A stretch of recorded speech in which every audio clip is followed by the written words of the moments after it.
पेदापल्ली जिला केंद्र में स्नातक एमएलसी उम्मीदवार प्रसन्ना हरिकृष्णा के नेतृत्व में स्नातक आत्मीय सम्मेलन कार्यक्रम का आयोजन किया गया। पेदापल्ली तक बाइक रैली निकाली गई।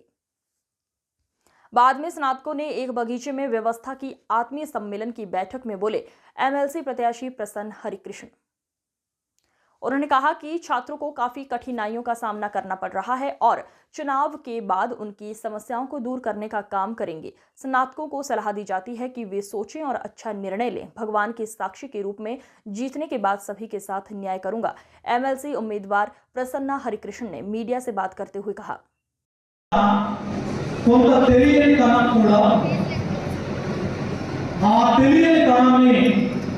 మనలాంటి వాళ్ళు ఎన్లైటన్ చేసి తెలిసేతనంగా మార్చాల్సినటువంటి గురుతర బాధ్యత మనందరిపైన ఉంది.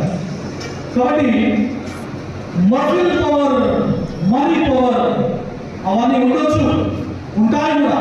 బట్ రేపు రాబోయే మార్చి ఎన్నికల లోపల మజిల్ పవర్, మనీ పవర్ ఒక పక్కకు నెట్టబడి మైండ్ పవర్ అనేటువంటి ఏదైతే పవర్ ఉందో అది విజయాన్ని సాధించబోతుంది మనందరి ఆలోచనలో. వస్తే కొత్త ఆలోచనలు పురుడు పోసుకుంటారు.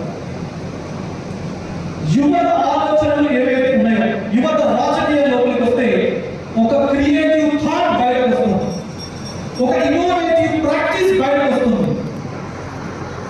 24 గంటల లోపల చేసేటువంటి పనిని ఒకే గంట లోపల చాలా క్లెవర్ గా, స్ట్రాటజిక్ గా ఆ పని యొక్క అవుట్కమ్ 100% పాజిటివ్ రిజల్ట్ లో బయటకు రావడానికి అవకాశం ఉంది.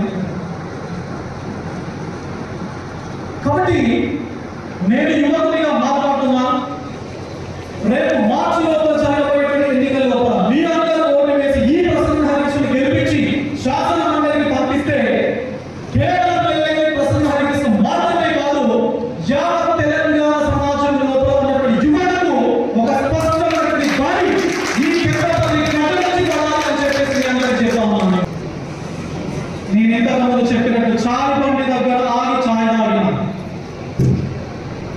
బస్సులో ఒక ప్రదేశం నుంచి ఇంకొక ప్రదేశానికి వెళ్ళిన, నలుగురు దోస్తులు కలిసి దాడి చేసుకున్నా, ఫ్రెండ్ బర్త్డే అటెండ్ అయినా, బంధువుల మ్యారేజ్ కు వెళ్ళిన, అవకాశం వస్తే రాకుండా తీసుకొని ప్రసన్న హరికృష్ణ నటుడు మానవుడు ఉన్నాడు, ఈసారి కట్టబద్దులే ఎమ్మెల్సీగా మనం అందరం ఓటు వేసి గెలిపిద్దాం అని దయచేసి